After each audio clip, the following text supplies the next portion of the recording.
welcome back to my and Mystery podcast, the space where we explore the weirdest questions your brain loves to ask at 2 a.m. I'm Ellen.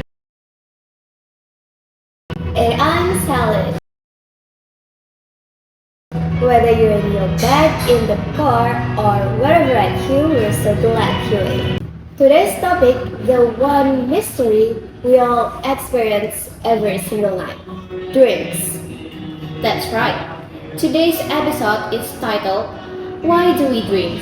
A Medical Science Perspective and Beyond. We're going deep, scientifically deep, but still keeping it fun and cozy.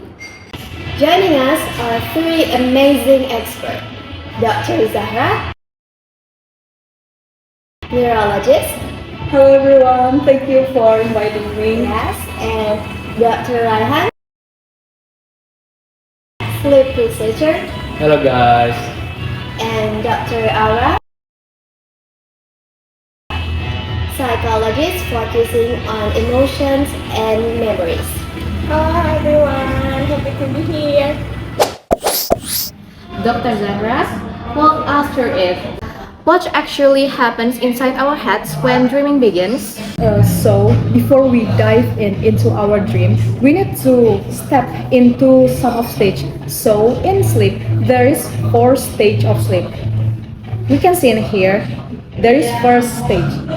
We can say it as N1 or transitional stage. Why we call it as transitional stage? Because this condition is gave us when we are wake up and then into our sleep. So that's why we call as transitional stage. What happened in transitional stage? We will got like drifting. Our body and everything is going to sleep by slowly, and then there is we will got light sleep, not a deep sleep.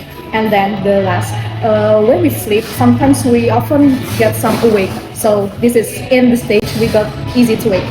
And then in the second stage, there is moderate sleep. The condition is stabilized light sleep, and then our brain is getting slower. Then it will bring us through into the deep sleep. And the third stage is N3, the deep sleep. So the deep sleep will make us the body restoration and then bring us into the tissue repair. So why sometimes our parents say don't take so long to wake up, because our body needs to be repaired.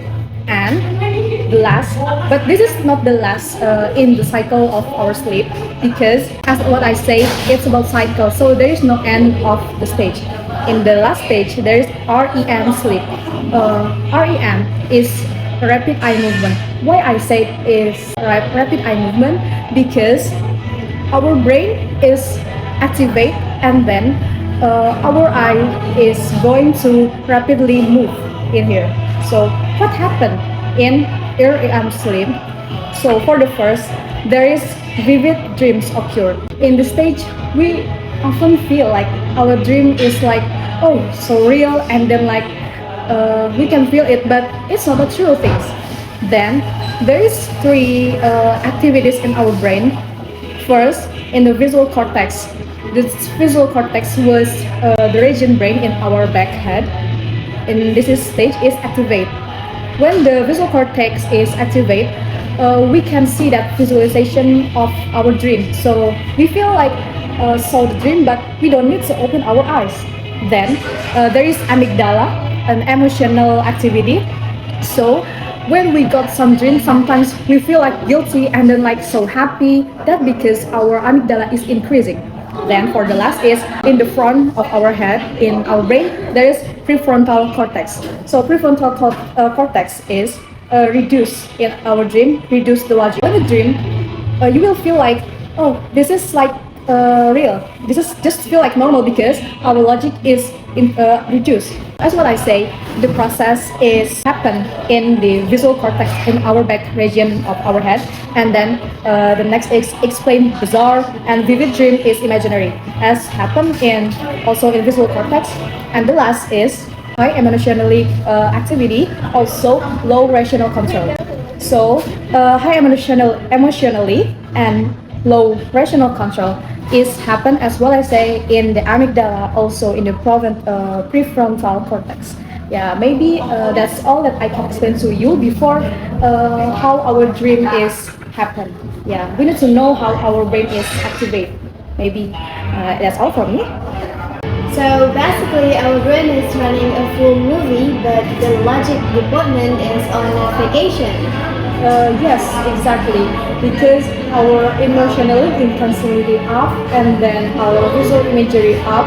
Also, the reasoning is down. So that was the perfect recipe for that. That explain every single weird dream I've ever had.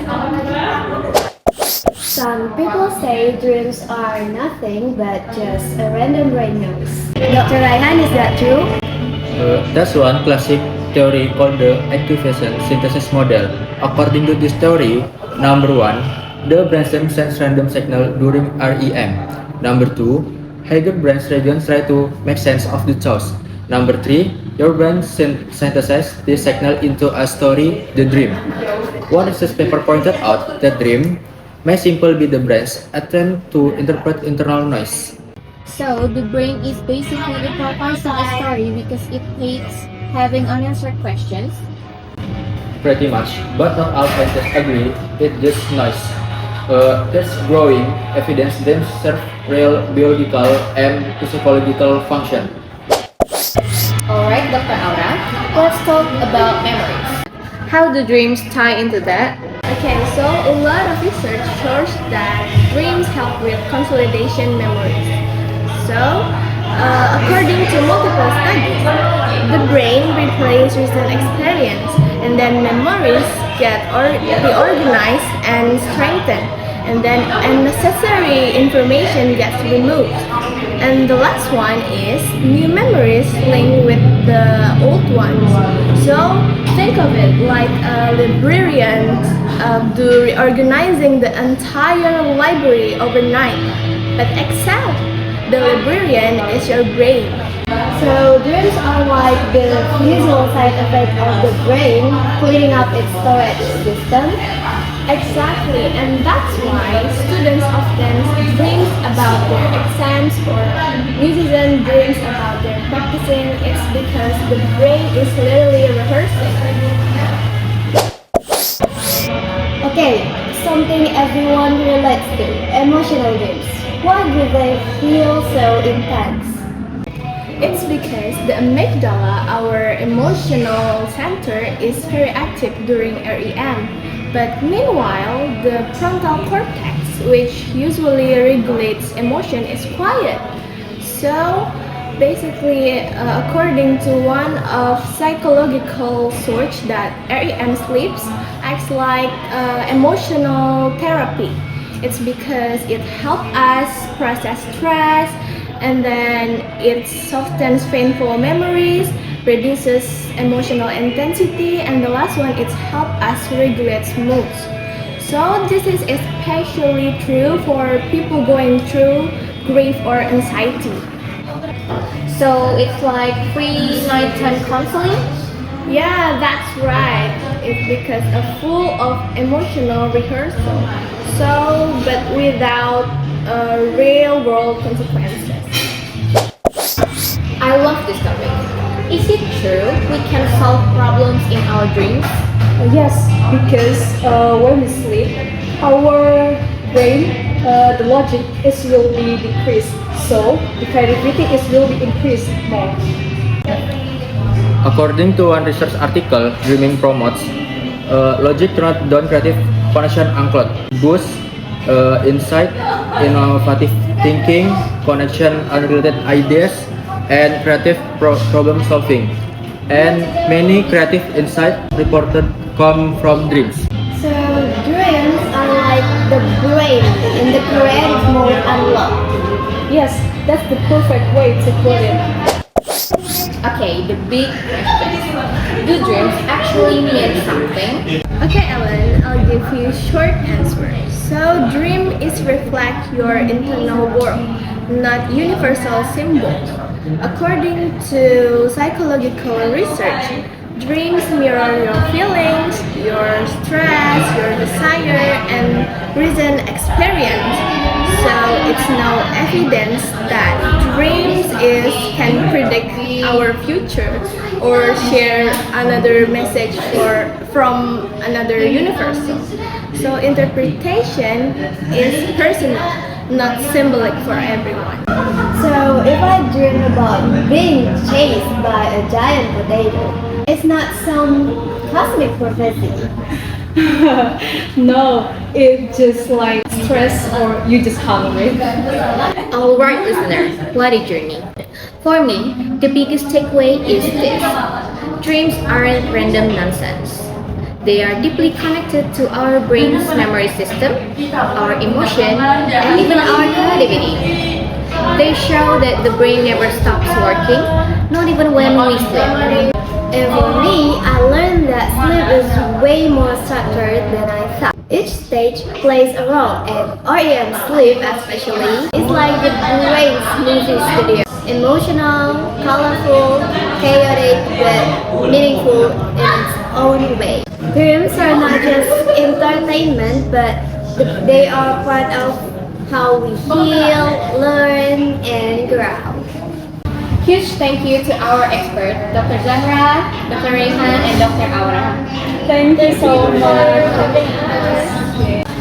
And thank you for joining us today. Sleep well and dream big. And remember, your brain is always working, even when you're not. Sweet dreams, everyone!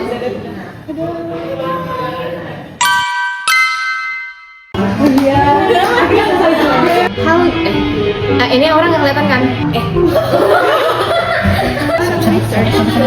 Kenapa di timer punya? Kan ya?